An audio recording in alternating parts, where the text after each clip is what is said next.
My lips have always hurt as long as I can remember. And a lot of that was from the abuse and torture. And if you don't want to hear specifics, just scroll away. But so, of course, my lips were chapped, and some of that would be from dehydration. But I also remember very specific abuse in the cult torture where they would cut my lips in different ways, and then sometimes they would put salt in my lips. Sometimes they would just have someone roughly kissing me who enjoyed my blood on them.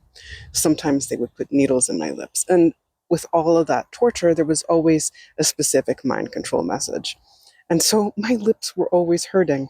And maybe also some of that was the dehydration, but some of that would be memory, and some of that would be while my lips were healing.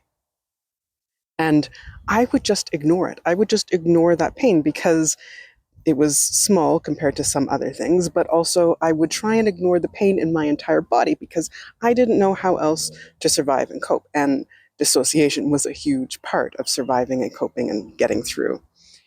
But then, even when I've been safe, in the years that I've been safe, my lips still hurt and they can still get chapped. But I drink a lot of water. I don't think I'm dehydrated, so I think, is it memory or is it something else? So I always am using lip balm. I use natural lip balm with all natural or the closest to all natural ingredients that I can find and that I can afford. And I've tried so many different brands, and some don't do anything for me at all, and some do help. And so my current favorites are like Sweet Mint EOS and the Now brand or Whole Foods brand with mint.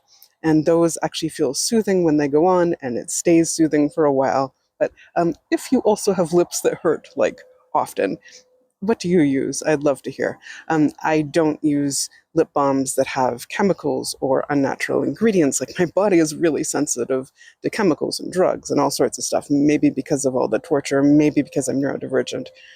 But I'd love to hear suggestions, or just if you relate as well.